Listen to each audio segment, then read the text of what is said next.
Every Australian construction site has a car park, and every car park tells the same story now. HiLux, HiLux, Ranger, HiLux, Triton, Ranger, HiLux, 20 years of tradie loyalty parked in 3 rows, and then, somewhere between 2024 and the end of 2025, something shifted that nobody at Toyota Australia, nobody at Ford Australia, and nobody in the FCAI wanted to say out loud. The tradies stopped agreeing on which new ute to buy next. In 2025, Toyota HiLux sales in Australia fell 11.6%. Ford Ranger sales fell 6.8%.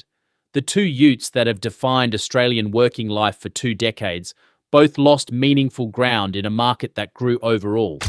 And the volume that moved did not go to Mazda, did not go to Mitsubishi, did not go to Volkswagen. It went to LDV, to GWM, to BYD. Australian tradies, the most brand-loyal customer segment in the entire national car market, started doing the maths. And the maths broke a 20-year habit. The Federal Chamber of Automotive Industries publishes monthly VFAX data covering every new vehicle sold in Australia. Their full year 2025 commercial vehicle report contained a sentence that, in plain English, said this: Chinese light commercial vehicle market share in Australia has grown from under 3% in 2020 to over 14% in 2025. Forecast trajectory suggests it will exceed 22% by the end of 2026. That is not a trend. That is a takeover happening in real time, on every worksite, in every regional town, in every trade vehicle order book in the country. 7 new utes, sold to Australian tradies in 2026, are now being walked past on showroom floors. Not because they are bad utes, some of them are excellent, but because the calculation a tradie does at 3 in the morning before signing finance paperwork no longer adds up the way it did 5 years ago. Brand by brand, in order of how badly the tradie market has turned against them. Here is what is actually happening. Ute 1, the Volkswagen Amarok. Reborn in 2023 as a co-development with the Ford Ranger, the Amarok was supposed to be the German-engineered premium ute that Australian tradies trading up would choose over the Ranger Wildtrak. That is not what happened. The Amarok in its top of Ventura spec is over 92,000 Australian dollars driveaway. The mechanically near-identical Ford Ranger Wildtrak X is around 86,000. The Ranger Raptor, on the same platform, is around 90,000 and significantly more capable off-road. 3 documented issues compound the price problem. The Amarok's diesel particulate filter regeneration system has triggered Australian forum complaints since launch. The AdBlue tank refill intervals are shorter than the Ranger equivalent due to a smaller reservoir, and the 8-year European service interval expectations do not align with Australian regional servicing realities. Tradies in Australia do not pay extra for a German badge on a Ford Ute that costs more, requires AdBlue, and is serviced through a smaller dealer network. The market has answered. Amarok sales in 2025 were under 3,000 units nationally. That is below niche, in a segment selling over 180,000 vehicles annually. Ute 2, the Ram 1500. And this one is a category problem, not a vehicle problem. The Ram 1500, in its Australian right-hand drive remanufactured form sold through Walkinshaw, starts at 142,000 Australian dollars drive-away for the Bighorn variant. The Laramie Sport is over 175,000. That is double, in some specs triple, the cost of a fully optioned Ranger or HiLux. 3 problems for the working tradie. First, the dimensions. The Ram 1500 is over 2 meters wide. It does not physically fit through the gates of most Sydney, Melbourne and Brisbane construction sites without scrape damage to mirrors and bodywork. Second, the fuel consumption. Real-world combined economy on the V8 Hemi cites between 15 and 18 litres per 100 kilometres. At current Australian diesel and premium unleaded prices, a Ram 1500 working 40,000 kilometres a year is between $4,000 and $6,000 more expensive to fuel than a Ranger per year. Third, and most damaging to resale, the right-hand drive remanufacturing process. Used Ram 1,500 buyers in Australia now ask openly whether the conversion has held up. Wholesale auction prices for 3-year-old Rams have collapsed faster than any other ute on this list, with retention rates below 45% in Cars Guide's most recent analysis. The Ram 1500 is an excellent recreational vehicle. As a working ute, the Australian tradie market has rejected it. Ute 3, the Ineos Grenadier, and specifically the Quartermaster dual-cab ute variant, launched in Australia in 2024. The Quartermaster is a fascinating vehicle, genuinely capable off-road, built like an old Defender, which was the design brief. Powered by a BMW-sourced inline-6 engine that is mechanically excellent. None of that matters to a working tradie. The Quartermaster starts at $110,000 driveaway. The Trialmaster variant is over $120,000. For that money, an Australian tradie can buy a Ranger Wildtrak, fit a full canopy, ARB suspension lift, snorkel, light bar, draw system, and still have $8,000 left over for fuel. And then there is the dealer network. Ineos operates 11 retail locations across Australia. For tradies in regional New South Wales, regional Queensland, regional Western Australia, and Tasmania, the nearest authorised service centre is regularly over 400 kilometres away. A tradie cannot run a one-man business on a vehicle that, when it breaks, requires a 500-kilometre tow. The mathematics of downtime on a vehicle this expensive do not work. Quartermaster sales in 2025 were under 500 units across the entire country. If you are about to put 50, 80, or 100,000 Australian dollars into a new ute, the next 10 minutes of this video could be the most important research you do this year. This channel publishes a new investigation every week into what is actually moving in the Australian car market. Brand exits, workshop refusals, tradie market shifts, the data the wholesalers and dealers already have, presented to the people who actually need it before they sign the paperwork. Subscribe to the Calder Report. Tap the bell. Every video could save you tens of thousands of dollars on the vehicle you're about to buy. Ute 4, the Musso. And this one has a problem most tradies do not even know about yet. The brand has changed name. SsangYong, the Korean manufacturer that built the Musso, was renamed KGM in late 2023 after acquisition by KG Group. Every Musso sold in Australia from 2024 onwards is technically a KGM product. The badges have changed. The dealer signage has changed. The after-sales support contracts have been renegotiated. For a tradie who bought a SsangYong Musso in 2021 or 2022, the brand he bought no longer exists in the form he bought it. 3 consequences. First, parts supply. SsangYong badge parts are now superseded items in the KGM catalogue, with 3 to 6 week wait times common for non-stocked components. Second, dealer reluctance.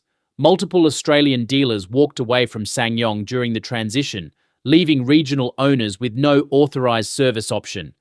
Third, resale uncertainty. Used buyers ask correctly whether the Musso badge on the tailgate still represents an active manufacturer in Australia. The Musso is a competent ute at a working price.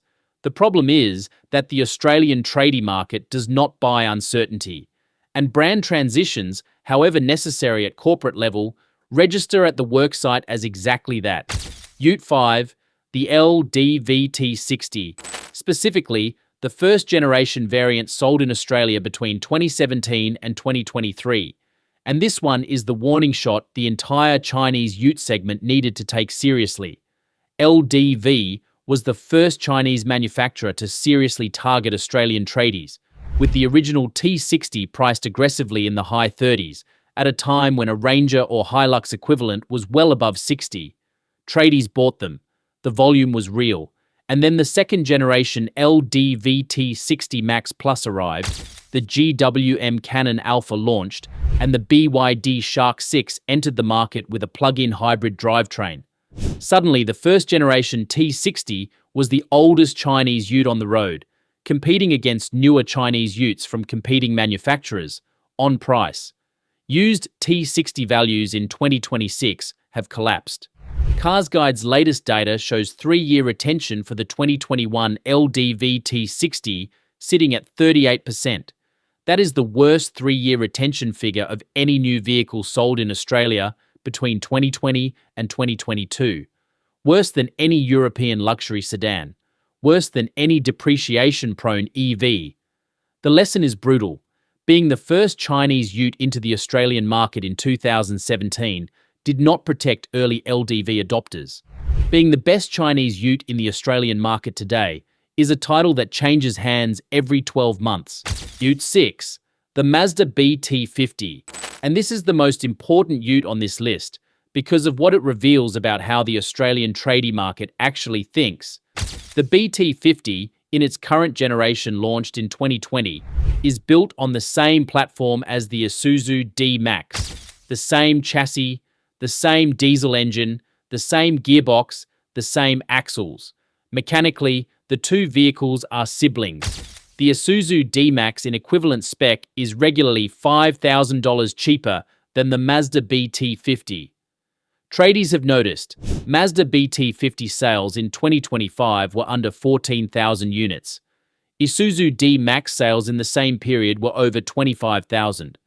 Mazda's market share in the ute segment has fallen every year since the platform sharing arrangement began.